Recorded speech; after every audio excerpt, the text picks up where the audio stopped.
পুস্তক থেকে আমরা কি না শিখতে পারি।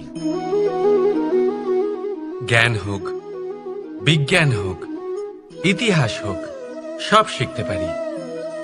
কথায় আছে একটা ভালো পুস্তক, একটা ভালো গ্রন্থ পাওয়া তা 100 ভালো বন্ধু পাওয়ার সমান।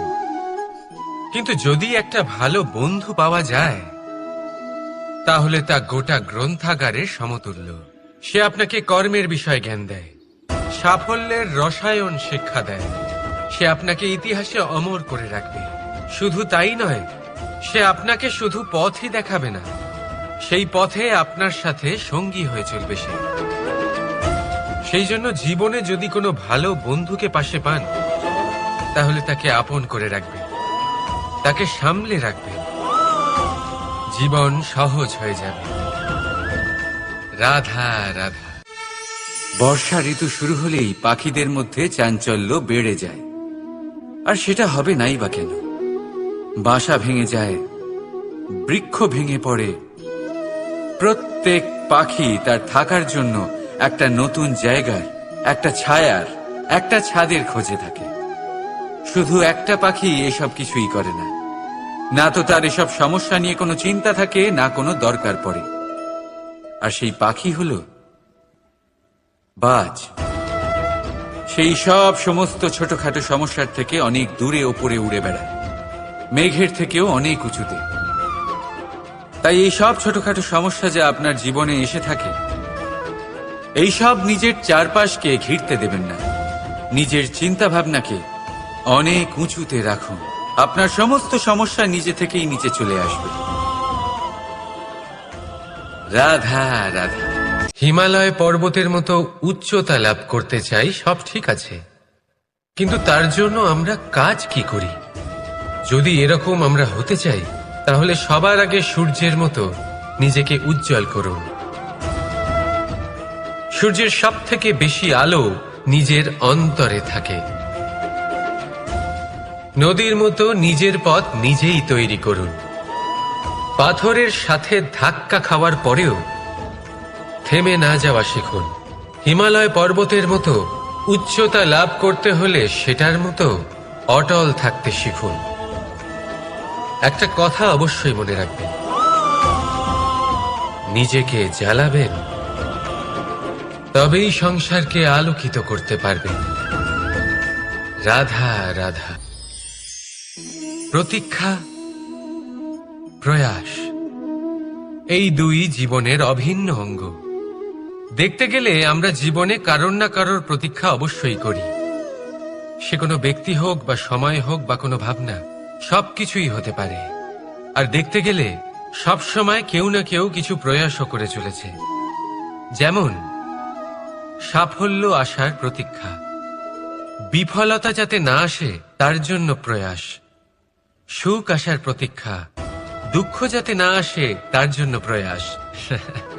এবার প্রতীক্ষা আর প্রয়াসের মধ্যে এক ঘনিষ্ঠ সম্পর্ক রয়েছে, আর তা হল যিনি প্রতীক্ষা করেন তিনি ঠিক তাই পান যা একজন প্রয়াস করা ব্যক্তি পেছনে ফেলে আসে। তাই প্রতীক্ষা নয়, প্রয়াস করুন। এই প্রয়াসের মধ্যেই সুখের চাবিকাঠি রয়েছে। রাধা রাধা। আমাদের মধ্যে বেশিরভাগ মানুষেরই এই অভিযোগ থাকে যে মানুষ তখনই আমাদের স্মরণ করেন যখন সেই সময় আসে যখন আমাদেরকে প্রয়োজন হয়, যখন কোনো কাজ থাকে। যখনই এই সময় পেরিয়ে যায়, তাদের কার্যসিদ্ধি হয়ে যায়, তারা আমাদের থেকে দূরে চলে যান, ভুলে যান আমাদের। এবার এই বিষয়ে ভেবে খারাপ অবশ্যই লাগে। এই পরিস্থিতিকেই অন্য এক দৃষ্টিভঙ্গি দিয়ে দেখার চেষ্টা করুন। মনে রাখবেন, মানুষ প্রদীপের সন্ধান তখনই করেন যখন তার জীবনে অন্ধকার থাকে। আপনি প্রসন্ন হয়ে উঠুন, কারণ আপনার কাছে সেই সুযোগ আছে যে কারোর জীবনে প্রকাশের কিরণ আনতে পারছেন, কাউকে সঠিক পথ দেখাতে পারছেন, কারোর সহযোগিতা করতে পারছেন, এই পুণ্য অর্জন করতে পারছেন। কারোর থেকে কোনো আশা রাখার দরকার নেই। যার আপনাকে যতটা প্রয়োজন তাকে ততটাই সাহায্য করুন, ততটাই সবাইকে প্রেম বিতরণ করুন। আর এই প্রেমের ভাব নিয়েই আমার সাথে বলুন, রাধা রাধা। এটা সেই নৌকার প্রতিরূপ যা আমাদের নদী পার করায়। এবার বিষয়টা একটু ভেবে দেখুন, সেই বিশাল নৌকা যা আমাদের নদী পার করায়, সেটার নির্মাণ নদীতে নয়, ডাঙায় হয়। আর যদি আমরা এটাকে নদী অবধি পৌঁছতে চাই, তাহলে আমাদের দরকার পড়ে কোনো গরুর গাড়ির অথবা ঘোড়ার গাড়ির। তার সাহায্যে একে বহন করা হয়। এবার পথে যদি কোনো জলধারা আসে, কোনো নদী আসে, আর সেটাকে পার করতে হয়, তাহলে তখন সেই নৌকার ওপরে গাড়ি রাখা হয়, তারপর তাকে পার করা হয়। অর্থাৎ এই যাত্রা দুজনের সংযোগ ছাড়া সম্পূর্ণ হতেই পারবে না। সেই জন্যই এই প্রবাদ আছে, কখনো নৌকা তো কখনো গাড়ি। আমাদের সম্পর্কের মধ্যে অতি আবশ্যক, আমাদের সম্পর্কের মধ্যে অত্যন্ত গুরুত্বপূর্ণ হল সংযোগ। সবসময় একসাথে চলা, সংযোগ স্থাপন করা। সবসময় সুখী থাকবেন। রাধা রাধা। মানুষ কর্ম করেন, আমি বারংবার বলি যে ফলের আশা করবেন না। তাও মানুষ কোথাও না কোথাও নিজের কর্মের বদলে কোনো না কোনো ফলের আশা অবশ্যই রাখেন। মুখটাই যদি না থাকে তাহলে কি হবে? এ শুধুমাত্র কোনো বৃক্ষই নয়, তার কোনো ডালও কাটতে সক্ষম হবে না। এবারে ভাবুন, এই শুকনো কাঠের হাতল এ আমরা কোত্থেকে পেলাম? কোনো এক বৃক্ষ থেকেই। সেই ডাল যাকে কেটে ফেলা হয়েছিল, এক বৃক্ষকে কাটার জন্য এই ডালই শস্ত্ররূপে প্রস্তুত। আমাদের জীবনে আমাদের প্রিয়জন, আমাদের আপনজন যখন সময় কখনো কখনো তাদের সঙ্গ না দেয়, যদি তারা দৈন্য দশায় থাকেন, তাহলে তাদের সঙ্গ কখনো ছাড়বেন না। ওনাদের প্রয়োজন শুধুমাত্র মনোবল। তা তাদের দিন, তাদের সাহায্য করা আপনার কর্তব্য। হয়তো তাদের সাথে থেকে আপনার কোনো লাভ হবে না, কিন্তু তাদের দূরে থাকাতে আপনার ক্ষতি অবশ্যই হতে পারে। সর্বদা সাহায্য করুন। সঠিক সময় আসলে তা আপনার সহায়ক অবশ্যই হবে। রাধা রাধা। কোন ব্যক্তির ব্যক্তিত্ব কিভাবে তৈরি হয়? আপনার কি মনে হয় যে ব্যক্তি জন্ম থেকে তার স্বভাব নিয়ে জন্মায়, নাকি আপনার মনে হয় যে এই প্রকৃতি ব্যক্তির জন্য তার নিয়তি রচনা করে? না, এরকম একেবারেই হয় না। আমি আপনাকে বোঝাচ্ছি। যখনই বৃষ্টি পড়ে কোনো বিন্দুর দিকে দেখবেন। এবার এই বিন্দু যেখানে পড়ছে তার উপরে নির্ভর করছে তারপর কি হবে। যদি এই বিন্দু পড়ে কোনো ক্ষেতের ওপরে, তাহলে কোনো নতুন ফসলের জন্ম দেবে। যদি সে গরম কড়াইতে পড়ে, তাহলে বাষ্পীত হবে। যদি সে কোনো সাপের মুখের ভেতরে পড়ে, তাহলে বিষ তৈরি হবে। ঝিনুকের ভেতরে পড়লে মুক্তো তৈরি হবে। যদি কোনো পাতার ওপরে পড়ে, তাহলে শিশির তৈরি হবে। একই বিন্দু, কিন্তু তার সঙ্গত তার ভবিষ্যৎ এবং ব্যক্তিত্ব নির্ধারণ করবে। এবার এটা তো শুধুমাত্র এক বিন্দু, তার কাজ হলো শুধুমাত্র পড়া। কোথায় সেটা সেও নির্ধারণ করতে পারে না। কিন্তু আপনি হলেন মানুষ। আপনি বাছাই করতে পারবেন যে আপনার সঙ্গী কারা হবে, কাদের সাথে আপনি মেলামেশা করে বড় হবেন। তাই তা ভালোভাবে করুন, কারণ এই নির্বাচন আপনার হাতে, কারণ এই জীবন আপনার, ভবিষ্যৎ আপনার। এবার আপনি মহান হতে চান কি না, তার নির্ণয় আপনাকেই করতে হবে। আসুন আমার সাথে ভালোবেসে বলুন, রাধা রাধা। সূর্যের তাপ এতটাই প্রখর হয়, তা সমস্ত বনস্পতিকে শুষ্ক করে দেয়। পুকুর হোক, নদী হোক, সরোবর হোক, সমস্ত শুষ্ক হয়ে যায়। কিন্তু আপনি কখনো শুনেছেন সূর্যের তাপে সমুদ্র শুকিয়ে গেছে? এমন কখনোই হয় না। আর এর পেছনেই লুকিয়ে রয়েছে এক অমূল্য জীবনের শিক্ষা। সমুদ্রের মতো নিজেকে ধৈর্যশীল করে তুললে, নিজেকে সংযমী করে তুললে, সূর্যের তাপ আপনার কোনো ক্ষতি করতে পারবে না। আপনার অন্তর থেকে সেই তাপ বাষ্পায়িত হয়ে মেঘ তৈরি হয়ে সূর্যকে ঢেকে দেবে। আর তারপর হবে শুধু সাফল্যের বৃষ্টি। তাহলে আসুন আর আমার সাথে ধৈর্যের সাথে বলুন, রাধা রাধা। মানুষ অসুস্থ কেন হন? মানুষ একটা পাখিকে দেখে এটাই ভাবে যে এদের জীবন কতটা সহজ। কোনো দেশেরই সীমারেখা এদের ওপর লাগু হয় না। কোথায় থাকবে সেই নিয়েও কোনো ভাবনা নেই। কত শান্তির জীবন এদের। তারপর সে একটা পিঁপড়েকে দেখে আর এটা ভাবে কি অসাধারণ, এদের তো সারা জীবনই মাটির উপরেই অতিবাহিত হয়, খাবারটাও মাটিতেই পেয়ে যায়। কি শান্তির জীবন এদের। কিন্তু যখন কোনো ঝড় আসে তখন সবার আগে সেই পাখির বাসাটাই ঝড়ে ভেঙে যায়। এই পাখি যে শাখাতেই গিয়ে বসে পড়ুক, তাদের উপর সবসময় সংকট থাকে যে ওপর থেকে কোনো বড় পাখি এসে তাদের উপর প্রহার না করে, তারা নিজেদের প্রাণ না হারায়। আর যদি কথা বলি পিঁপড়েকে নিয়ে, এদের উপর সবসময় সংকট থাকে যে কোনোভাবে বাতাস বা জল এদের ভাসিয়ে না নিয়ে যায়, কোনো প্রাণী ওকে পা দিয়ে পিষে না দেয়, এই পিঁপড়ে পিষ্ট হয়ে না মারা যায়। দেখুন, সমস্যা প্রত্যেকের জীবনে রয়েছে আর এই সমস্যা আসতেই থাকবে। এর অর্থ এটা নয় যে এই সমস্যার সম্মুখীনই হওয়া যায় না, এর সমাধানও সম্ভব নয়। প্রত্যেক সমস্যার সমাধান অবশ্যই আছে, শুধু শান্ত মনে সেটা খুঁজে বের করতে হবে। তাহলে সেটাই করুন, প্রত্যেক সমস্যার সমাধান করতে থাকুন। যত সমাধান করবেন জীবন আনন্দময় হয়ে উঠবে। যদি সমাধান না করেন তাহলে আজীবন দুঃখই পেতে থাকবেন। আসুন আমার সাথে ভালোবেসে বলুন, রাধা রাধা। কর্ম, ধর্ম আর কর্তব্য, এই তিনটি একে অপরের সাথে জড়িত। আর অনেক সময় এই তিনটি পালন করতে করতে আমাদের সেই ব্যক্তির সামনে গিয়ে দাঁড়াতে হয়, তার বিরুদ্ধেই যেতে হয় যাকে আমরা সব থেকে বেশি ভালোবাসি। কিন্তু সেইখানে এই যুদ্ধ কোনো ব্যক্তিগত যুদ্ধ থাকে না, এ হলো কর্ম, ধর্ম আর কর্তব্যের যুদ্ধ। এটা সরল নয়, অত্যন্ত কঠিন হয় তার সম্মুখীন হওয়া যাকে আমরা সব থেকে বেশি সম্মান করি। কিন্তু আমাদের তো আমাদের ধর্মের পথে চলতেই হবে, কারণ আমরা কর্মবদ্ধ, কর্তব্যবদ্ধ, আর এটাই করা উচিত।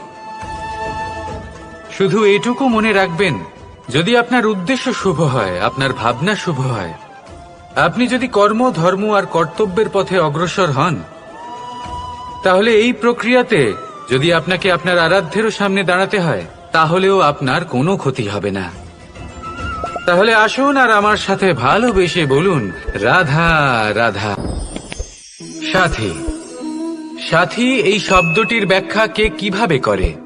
মিত্র, সখা, বন্ধু। কিন্তু অর্থ একটাই, তিনি যিনি আপনার সঙ্গী হন আর তিনি যার সাথী আপনি হন। এবার সব থেকে বড় প্রশ্ন হলো এটাই যে তিনি কে হতে পারেন যাকে আপনি আপনার সাথী বলে মেনে নিতে পারেন, নিজের সখা, নিজের মিত্র, নিজের বন্ধু মেনে নিতে পারেন। আপনার সাথী হলেন তিনি যিনি দুঃখের সময় আপনার পাশে থাকবেন, আপনার হাত ধরে থাকবেন। আপনার সাথী হলেন তিনি যার হাত আপনি নিজের সুখের দিনে ধরে থাকবেন। সেই সাথীরই হাত ধরুন যিনি দুঃখে সবসময় আপনাকে সাহায্য করার জন্য তৎপর হয়ে থাকেন, আপনার পাশে থাকেন, আর যাকে সুখের দিনে আপনি আপনার সাথে রাখতে পারেন। আর যখন আপনার সাথে আপনার এই সাথী থাকবে, তখন আপনি এটা বুঝবেন যে যখন জীবনে দুঃখ আসে তখন এই দুঃখ কমে যায়, সবার মধ্যে ভাগ হয়ে যায়। আর যদি তখন সুখ আসে তাহলে সেটা সবার উপস্থিতিতে আরো বেড়ে যায়। এটাই হলো প্রেম, এটাই হলো ভালোবাসা, এটাই হলো সঙ্গ, যেমন সম্পর্ক আমার আর রাধার মাঝে। তাহলে আসুন আর আমার সাথে ভালোবেসে বলুন, রাধা রাধা। মানুষ এক অত্যন্ত বিচিত্র প্রাণী, পরিকল্পনা করে, ষড়যন্ত্র করে, প্রচেষ্টা করে, কাউকে পরাজিত করার চেষ্টাও করে।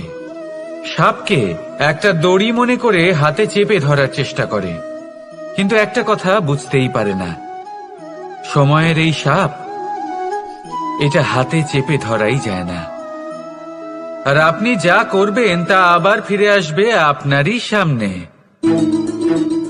দেখুন, এতে কিছুই যায় আসে না যে আপনি কুম্ভকারের পুত্র নাকি কৃষ্ণের পুত্র। যদি আপনি অনুচিত কর্ম করেন তাহলে আপনার সাথেও অনুচিতই হবে, অশুভ কর্ম করলে আপনার সাথেও অশুভই হবে। কুরু বংশ অত্যন্ত মহান বংশ ছিল এই কুরু বংশ। কি হলো তার সাথে? একটা গোটা বংশ বয়ে গেল, কারণ ওনাদের উদ্দেশ্য অশুভ ছিল।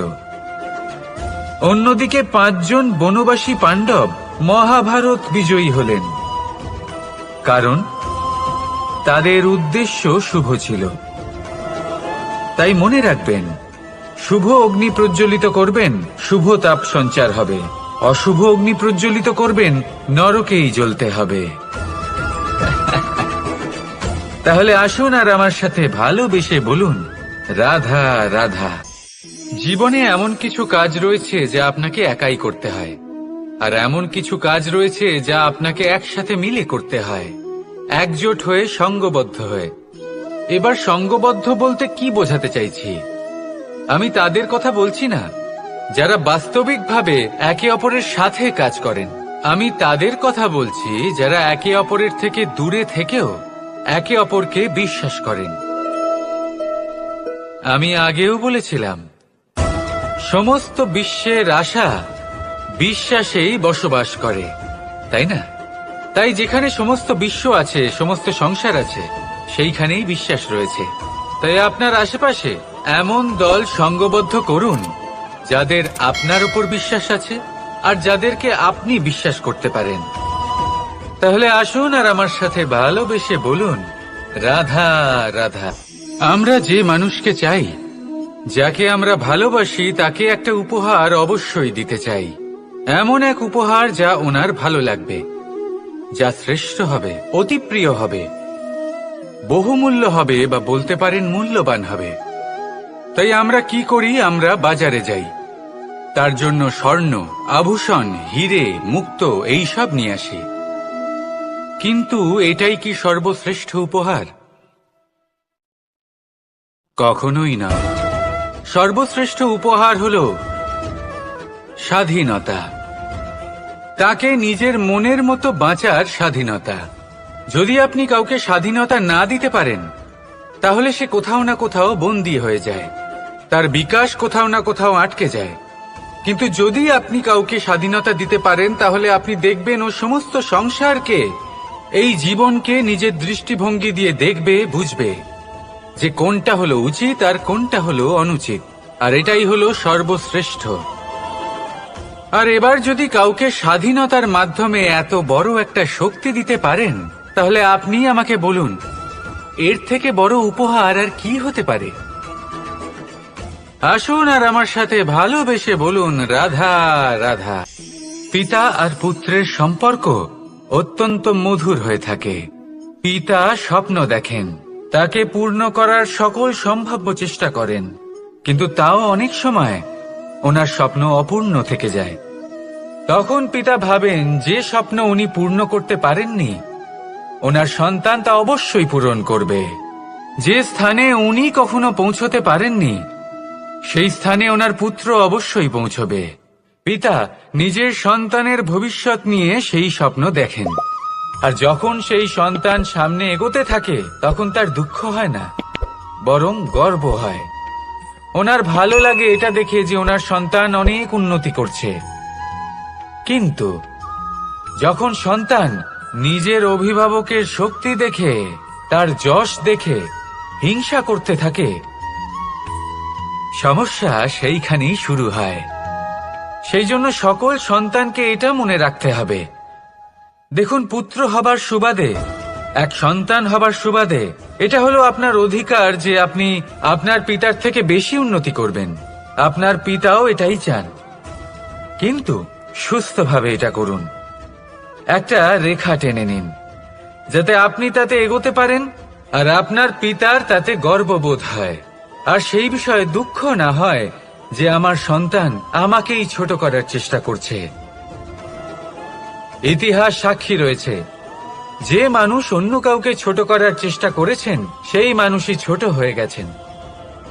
আর আমার মনে হয় না আপনি এটা চান, কারণ কোনো একদিন আপনিও কারোর পিতা হবেন। আসুন আমার সাথে ভালোবেসে বলুন, রাধা রাধা। প্রেম এই সংসারে এসেছিল এই সংসারকে প্রেমের শিক্ষা দেওয়ার জন্য, এই জীবনের সুখের অনুভূতি আসলে কি তা শেখানোর জন্য।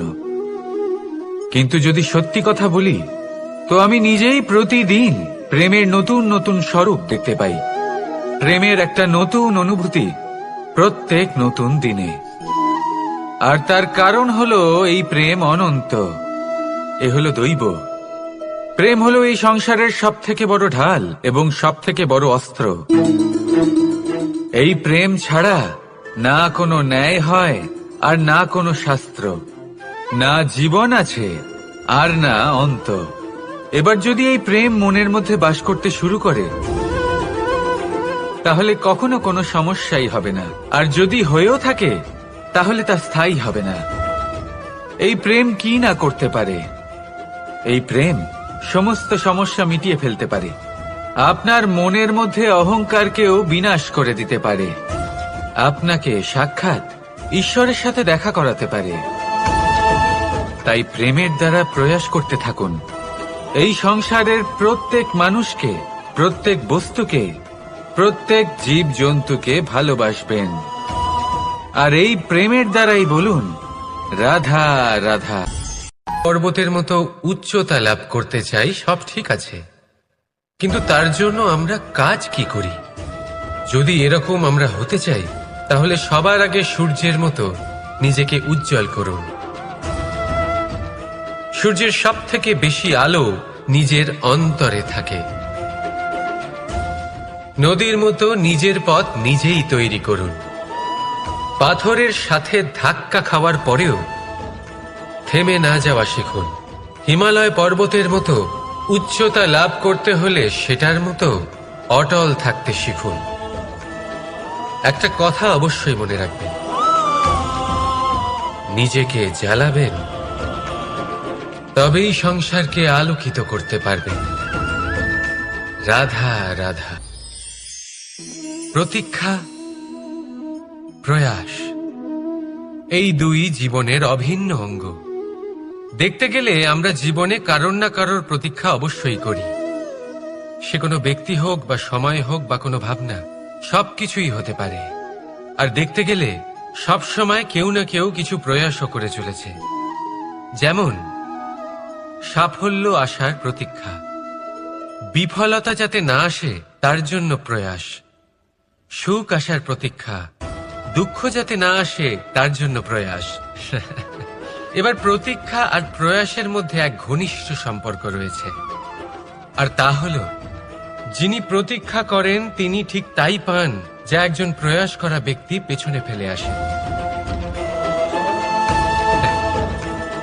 তাই প্রতীক্ষা নয়, প্রয়াস করুন। এই প্রয়াসের মধ্যেই সুখের চাবিকাঠি রয়েছে। রাধা রাধা। মানুষ কর্ম করেন, আমি বারংবার বলি যে ফলের আশা করবেন না। তাও মানুষ কোথাও না কোথাও নিজের কর্মের বদলে কোনো না কোনো ফলের আশা অবশ্যই রাখেন। কখনো তিনি সাথে রাখেন, তাহলে অহংকার জন্ম নেবে। যদি অসফলতা মনের মধ্যে রাখেন, তাহলে এক হীনমন্যতায় আপনি ভুগবেন, যা দিয়ে কোনো শুভকর্ম হবে না। সেই জন্য শুধুই কর্ম করে যান, কর্মেই মগ্ন থাকুন। আর আসুন আমার সাথে ভালোবেসে বলুন, রাধা রাধা। বন্ধু আর শত্রু, প্রত্যেকের জীবনের একটা বড় অংশ এর উপরে নির্ভরশীল হয়ে থাকে। আপনার জীবনে সফলতা আর অসফলতাও এর উপরে নির্ভরশীল। কিন্তু এই বন্ধু এবং শত্রুদের খুঁজে পাওয়ার জন্য আপনাদের বাইরে যাওয়ার প্রয়োজন নেই, কারণ এরা স্বয়ং আপনার ভেতরেই আছে। আপনি যদি বিনম্র থাকেন, যদি আপনি নিরন্তর প্রয়াস করতে পারেন, তাহলে আপনার কোনো বন্ধুর প্রয়োজন নেই। যদি আপনার মধ্যে অহংকার থাকে, যদি প্রতি কথায় আপনার মধ্যে ক্রোধ উৎপন্ন হয়, তাহলে আপনার শত্রুর কোনো প্রয়োজনই নেই। নিজের অন্তরের এই বন্ধু ও শত্রুকে চিনুন, আর আমার সাথে ভালোবেসে বলুন, রাধা রাধা। একে চিনতে পারলেন? একে কুঠার বলা হয়। আপনারা জীবনে কোথাও না কোথাও কোনো না কোনো রূপে এটা দেখেই থাকবেন। একটা ব্যাপার নিশ্চিত, এই কুঠার ছাড়া কোনো বৃক্ষকে কাটতে পারা সরল নয়। এবার আপনি কখনো এটা ভেবেছেন, এই কুঠার, এর এই অংশ, এর মুখটাই যদি না থাকে তাহলে কি হবে? এ শুধুমাত্র কোনো বৃক্ষই নয়, তার কোনো ডালও কাটতে সক্ষম হবে না। এবারে ভাবুন, এই শুকনো কাঠের হাতল এ আমরা কোত্থেকে পেলাম? কোনো এক বৃক্ষ থেকেই। সেই ডাল যাকে কেটে ফেলা হয়েছিল এক বৃক্ষকে কাটার জন্য, এই ডালই শস্ত্ররূপে প্রস্তুত। আমাদের জীবনে আমাদের প্রিয়জন, আমাদের আপনজন যখন সময় কখনো কখনো তাদের সঙ্গ না দেয়, যদি তারা দৈন্য দশায় থাকেন, তাহলে তাদের সঙ্গ কখনো ছাড়বেন না। ওনাদের প্রয়োজন শুধুমাত্র মনোবল। তা তাদের দিন, তাদের সাহায্য করা আপনার কর্তব্য। হয়তো তাদের সাথে থেকে আপনার কোনো লাভ হবে না, কিন্তু তাদের দূরে থাকাতে আপনার ক্ষতি অবশ্যই হতে পারে। সর্বদা সাহায্য করুন, সঠিক সময় আসলে তা আপনার সহায়ক অবশ্যই হবে। রাধা রাধা। আমাদের মধ্যে বেশিরভাগ মানুষেরই এই অভিযোগ থাকে যে মানুষ তখনই আমাদের স্মরণ করেন যখন সেই সময় আসে যখন আমাদেরকে প্রয়োজন হয়, যখন কোনো কাজ থাকে। যখনই এই সময় পেরিয়ে যায়, তাদের কার্যসিদ্ধি হয়ে যায়, তারা আমাদের থেকে দূরে চলে যান, ভুলে যান আমাদের। এবার এই বিষয়ে ভেবে খারাপ অবশ্যই লাগে। এই পরিস্থিতিকেই অন্য এক দৃষ্টিভঙ্গি দিয়ে দেখার চেষ্টা করুন। মনে রাখবেন, মানুষ প্রদীপের সন্ধান তখনই করেন যখন তার জীবনে অন্ধকার থাকে। আপনি সংসারের সব থেকে বেশি কঠিন কাজ ধৈর্য ধরে সামনে অগ্রসর হওয়া। এটা হলো সব থেকে কঠিন কাজ। কারণ যখন আপনি তপস্যা করেন, তখন সেখানে আপনার ধৈর্য ভাঙার মতো কেউ থাকেন না। না কোনো বন্ধু, না কোনো আত্মীয়, না কোনো শত্রু, কেউ না। কিন্তু যখন আপনি এই সমাজে, এই পরিবারে থাকেন, কোনো না কোনো ব্যক্তি এসে আপনার ধৈর্যের বাঁধ ভেঙে দেওয়ার ক্ষমতা রাখেন। তারা আপনার ধৈর্যের বাঁধ ভেঙে দেয়, আর কখনো কখনো তারা অনিচ্ছাকৃতভাবেই সেটা করে থাকেন। কারণ তাদের মানসিকতা আপনার থেকে আলাদা, তাদের কর্ম আপনার থেকে আলাদা, তাদের দৃষ্টিভঙ্গি আপনার থেকে আলাদা, জীবন যাপন আপনার থেকে আলাদা। সেক্ষেত্রে আপনি ধৈর্যচ্যুত হন, প্রসন্নতা আপনার থেকে ছিনিয়ে নেওয়া হয়। সেই জন্য এই সংসারে, এই পরিবারের থেকেও ধৈর্য ধরে সামনে অগ্রসর হওয়া কোনো পর্বতের শিখরে গিয়ে তপস্যা করার থেকেও অনেক বেশি কঠিন। আর যে ব্যক্তি এই সমাজেই, এই পরিবারে, সেই সকল মানুষের মধ্যে থেকে গিয়েও ধৈর্য ধরে অগ্রসর হতে থাকেন, যারা এই কাজটা শিখে নিতে পারেন, তারাই কিন্তু জীবনে আনন্দ লাভ করতে পারেন। এই ধৈর্যই শেষে আপনার জীবনে প্রসন্নতা বহন করে আনবে। তাই ধৈর্য ধরে জীবনের পথে অগ্রসর হন, আর আমার সাথে ভালোবেসে বলুন, রাধা রাধা। কর্ম এবং ফল। মানুষের স্বভাব হলো এটাই যে তিনি নিজের প্রত্যেক পরিশ্রমের প্রতিফল প্রার্থনা করেন। বেশিরভাগ সময় এই ফলাফলের চিন্তা করতে করতে, কল্পনা করতে করতে উনি কর্ম করতে থাকেন, যে আমি এই কাজটা করলে এই ফল পাবো। সেই সব কল্পনা করতে থাকেন যা না তার হাতে আছে, না আছে অধিকার, আর না আছে নিয়ন্ত্রণ। উনি শুধু নিজের কর্ম করতে পারেন। উনি কি ফল পাবেন তা তার হাতে কখনোই নেই। তাই আপনিও শুধুমাত্র কর্ম করতে থাকুন, ফলের চিন্তা করবেন না। মনে রাখবেন, শিকড় এবং শাখা যেভাবে একে অপরের সাথে জড়িয়ে, সেইভাবেই একে অপরের সাথে জড়িয়ে কর্ম এবং ফল। যেরকম কর্ম আপনি করবেন, সেরকম ফল আপনি অবশ্যই পাবেন। তাই এই ফলের আশায় কর্মের সময় কখনোই নষ্ট করবেন না। কারণ যে ব্যক্তি সময় নষ্ট করেন, সময় সেই ব্যক্তিকে অবশ্যই নষ্ট করে দেয়। কর্ম করুন নিঃস্বার্থভাবে, ফলের চিন্তা করবেন না, আর আমার সাথে ভালোবেসে বলুন রাধা রাধা। মনে রাখবেন, আপনি হলেন সেই দুধ যাকে মন্থন সহ্য করতে হবে মাখন হয়ে ওঠার জন্য। মনে রাখবেন, আপনি হলেন সেই ফুলের মতন যাদের পিষ্ট হতে হবে সুগন্ধি আতর হয়ে ওঠার জন্য, যাকে এই সংসার পছন্দ করে। কখনো কখনো জীবনে আপনার সাথে খারাপ শুধুমাত্র এই কারণে ঘটে যাতে আপনার শ্রেষ্ঠ রূপ এই সংসারের সামনে আসতে পারে। শুধুমাত্র কঠিন পরিস্থিতি এবং বিপদকে একটা সুযোগ হিসেবে দেখার চেষ্টা করুন। আপনার জন্য এই সংসার বদলে যাবে, সংসারকে দেখার দৃষ্টিভঙ্গি পাল্টে যাবে, আপনার ভাগ্য পাল্টে যাবে, আর এই মন প্রসন্ন হয়ে বলবে রাধা রাধা। পাশা নামক এই খেলাটি আপনারা নিশ্চয়ই খেলেছেন, না খেলে থাকলে দেখেছেন, আর যদি দেখেও না থাকেন তাহলে নিশ্চিত রূপে শুনেছেন। মহাভারতের এই মহাযুদ্ধ কোথাও না কোথাও এই পাশা নামক খেলার কারণে হয়েছিল। পাশার এই বিচিত্র খেলা, দান, এইসবের কারণে কেউ নিজের মাথায় রাজ মুকুট পরিধান করেছিলেন, আবার সেখানে পরাজিত হওয়ার জন্য কাউকে বনবাসও ভোগ করতে হয়েছিল। কিন্তু এই খেলা সমাপ্ত হওয়ার পরে সমস্ত ঘুঁটি আর এই পাশার ছক একই পুটলিতে স্থান পেল। এটাই হলো আমাদের জীবন। এই সংসারে আমরা জয় পরাজয়ের বিষয়ে এতটাই ভাবি, এত চিন্তা করি যে এই জীবনের খেলার আনন্দটাই উপভোগ করতে পারি না। আর অবশেষে কি হয়? কেউ জয়ী হন, কেউ পরাজিত হন, কিন্তু দুজনেই একই স্থানে পৌঁছে যান। প্রত্যেক ব্যক্তি মৃত্যুর পরে একটি নির্দিষ্ট স্থানেই পৌঁছতে বাধ্য, কিন্তু ততক্ষণ এই জীবন, এই খেলা, তার আনন্দ উপভোগ করুন। এই সংসারে সেই ব্যক্তি শ্রেষ্ঠ স্থানে পৌঁছতে পেরেছেন যিনি এই সংসারকে প্রকাশ প্রদান করেছেন, যিনি কখনো জয় পরাজয় এই বিষয়ে ভাবেননি, শুধু এই জীবনের খেলার আনন্দ উপভোগ করেছেন। এটাই আপনিও করুন, আর আমার সাথে ভালোবেসে বলুন রাধা রাধা। প্রত্যেক মানুষ নিজের জীবনে দুঃখ অনুভব করেন। প্রত্যেকের দুঃখ আলাদা হতে পারে। কারোর মনে এই দুঃখ থাকে যে সে তার বাবা মায়ের সব ইচ্ছে পূরণ করতে পারেননি। কেউ এটা ভেবে দুঃখ পান যে সে চিরকাল সদাচার করেছেন, সৎকর্ম করেছেন, কিন্তু তাও তাকে দুরাচারী বলে মনে করা হয়।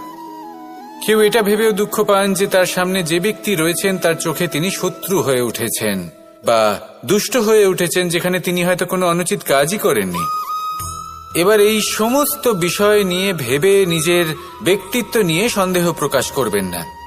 যদি নিজের ব্যক্তিত্ব নিয়ে কোনো সন্দেহ থেকে থাকে তাহলে কর্ম সংক্রান্ত প্রশ্ন করুন যে আপনি যা করেছেন তাতে কি উচিত ছিল, কি অনুচিত ছিল। যেটা প্রয়োজন সেটা এটা বোঝার যে আপনার অন্তর্মন, আপনার বিবেক আপনাকে কি বলছে, আর আপনার অন্তর্মন আর আপনার বিবেক আপনাকে যেটা করতে বলবে শুধু সেটাই করুন। আর তারপরে এই সংসার কি বলবে, কি ভাববে সেসব নিয়ে ভাবতে যাবেন না, কারণ এই সংসার তো ঈশ্বরকেও প্রশ্ন করে থাকে, ঈশ্বরকেও দোষী মনে করে। কখনো কখনো যখন কোনো ঘটনা মানুষের ইচ্ছা অনুযায়ী ঘটে না, তখন মানুষ এটা বলে যে হে ঈশ্বর, আপনি আমার পাশে থাকলেন না, আপনি বড়ই কঠোর, এটা আপনার দোষ। যেখানে বেশিরভাগ সময় হয়তো সে নিজেই নিজের কর্মফল ভোগ করছে, আর কখনো কখনো ঈশ্বর হয়তো তার জন্য আরো ভালো কোনো পরিকল্পনা করে রেখেছেন, কিন্তু মানুষ সেটা বুঝতে পারে না। তাই দিনের শেষে যেটা প্রয়োজন সেটা হলো নিজের মনের কথা বুঝতে হবে। আপনার বিবেক কি বলছে শুধু সেটাই করুন, আর সামনে এগোতে থাকুন। আমার সাথে ভালোবেসে বলুন রাধা রাধা। পরিবর্তন, এটা হলো সৃষ্টির অমূল্য নিয়ম। এই সংসারে সবকিছু সময়ান্তরে পরিবর্তিত হয়, এই সময়ও পরিবর্তিত হয়। পরিবর্তন চিরকাল হয়ে এসেছে আর চিরকাল হতে থাকবে, কিন্তু এবার আমরা সেই পরিবর্তন কিভাবে লাভ করব যেটা আমাদের প্রয়োজন, যেটা আমরা চাই। আমরা জীবনে বিকাশ চাই। এই বিকাশ কিভাবে লাভ করতে পারি? এই প্রকৃতি কিন্তু আমাদের অত্যন্ত উত্তম উদাহরণ দিয়ে বুঝিয়েছে। একটি বিন্দুর উদাহরণ দিয়েছে যা ভবিষ্যতে একটা বিশাল নদীর আকার ধারণ করে। এটা কিভাবে হয়? মেঘ থেকে একটি বিন্দু ঝরে পড়ে সেই পর্বতের ওপর যেখানে হিম আছে। সেই হিমের সংস্পর্শে আসা মাত্র সেই বিন্দুর সাথে আরো বেশ কিছু বিন্দু যুক্ত হয়। তারপর তারা অগ্রসর হয়, আরো কিছু বিন্দু যুক্ত হয়, আস্তে আস্তে একটা ক্ষীণ ধারার রূপ ধারণ করে এবং সেটাই ভবিষ্যতে আরো এগোতে থাকে। অনেকটা যাওয়ার পর যখন অনেক সংখ্যক বিন্দু একসাথে যুক্ত হয় তখন সেটা বিশাল নদীর আকার ধারণ করে। এবার আমরা মানুষ বলে আমাদের সাথে এই নিয়মের অন্যথা হয় তা নয়। আমরাও এই প্রকৃতির অংশ। আমাদের ক্ষেত্রেও একই নিয়ম প্রযোজ্য। যখন পরিশ্রম করে অনেক সংখ্যক বিন্দু আমরা একত্রিত করব তখনই পরিবর্তনের নদী প্রবাহিত হবে। প্রয়োজন হল নিরন্তর পরিশ্রম করা এবং ধৈর্য ধরা। এটা করতে থাকুন, জীবনে সবকিছু লাভ করতে পারবেন। কারণ প্রকৃতি আমাদের এটাই শিখিয়েছে, আর আমরা এই ব্রহ্মরই একটি অংশ, যার দ্বারা এই ব্রহ্মাণ্ড নির্মিত। আসুন আমার সাথে ভালোবেসে বলুন, রাধা রাধা। কখনো এই প্রকৃতির দিকে তাকিয়ে থাকবেন। এই প্রকৃতি অনেক ধরনের শিক্ষা দেয়। কোন একটা গাছকে দেখুন কিভাবে সে মাটি থেকে জল শুষে নেয়। সে ঝড় হোক বা হোক কড়া রোদ সব সহ্য করে এবং অবশেষে সে ফল ধারণ করে। আর সেই ফল উৎপন্ন করার পরে সে ফল কিন্তু সে নিজে গ্রহণ করে না, এই সংসারকে প্রদান করে, যাতে পশু পাখি মানুষ তারা এই ফল গ্রহণ করে শক্তিশালী হয়ে উঠতে পারে, সুস্থ থাকতে পারে। সেভাবেই নদী, সরোবর এরা নিজেরাও কিন্তু নিজেদের জল গ্রহণ করে না, মাটিকে প্রদান করে, পশু পাখিকে প্রদান করে। সূর্য নিজেও নিজের জন্য প্রজ্বলিত হয় না, সে প্রকাশ ছড়িয়ে দিতে চায় আমাদের সবার কাছে, সে আলো পৌঁছে দিতে চায়। এই প্রত্যেকের কর্মে পরমার্থ নিহিত আছে, আর সেই জন্যই এদের সকলকে পুজো করা হয়। তাই মনে রাখবেন, আপনার কাছে জীবন যাপনের অতিরিক্ত যা কিছুই আছে তা পরমার্থের জন্য। তাহলে তার সদ্ব্যবহার করুন আর আমার সাথে ভালোবেসে বলুন, রাধা রাধা। আমরা প্রত্যেকেই অবশ্যই এমন সময় দেখেছি যখন অনেকগুলো সমস্যা একসাথে আমাদের জীবনে এসে পড়ে। সমস্যা আমাদের প্রত্যেকের জীবনেই থাকে। আমরা তার সমাধান খুঁজতে চেষ্টা করি, কখনো সমাধান খুঁজে পাই, আবার কখনো যতই চেষ্টা করি না কেন কোনো সমাধান খুঁজেই পাই না। আর যখন এটা হয় তখন মানুষ অত্যন্ত বিচলিত হয়ে পড়েন। নিজের আত্মীয় স্বজন, নিজের বন্ধু বা সংসার এদের ওপরে এই দোষ চাপিয়ে দেন যে এদের জন্যই এই সমস্যা এসেছে। এবার যদি আমি আপনাকে কোনো পরামর্শ দিই তাহলে এটাই বলবো যে দৃষ্টিভঙ্গি পাল্টে দেখুন। এই দৃষ্টিভঙ্গি দিয়ে দেখুন যে এই সংসারে যে সমস্যায় আসুক না কেন তার জন্য কেউ দোষী নয়, না আপনি না অন্য কেউ। এই পুরো খেলাটাই আপনার মানসিকতা, আপনার দৃষ্টিভঙ্গির, আপনার মনের। কিভাবে বোঝাচ্ছি? যখন আমাদের মন শক্ত থাকে তখন কঠিন থেকে কঠিনতর পরিস্থিতিও আমাদের জীবনে খুব বেশি হলে প্রতিস্পর্ধা হয়ে থেকে যায়। সেখানে যদি আমাদের মন দুর্বল থাকে তখন অল্প কঠিন পরিস্থিতিও আমাদের কাছে খুব বড় সমস্যা হয়ে যায়, তাই না? একটা শক্ত মন কঠিন পরিস্থিতিকে প্রতিস্পর্ধা হিসেবে দেখে আর তার মধ্যেও একটা সুযোগ খুঁজে নেয়। আমাদের শুধু এটাই করতে হবে। এই সংসারে অন্য কাউকে দোষী মনে করলে আপনার সমস্যা দূর হয়ে যাবে না। সেই জন্য এই সংসারকে দোষ দেওয়ার বদলে এই সমস্যার মূলে চলে যান, সেটাকে বুঝুন, নিজের এই মনকে শক্ত করে তুলুন।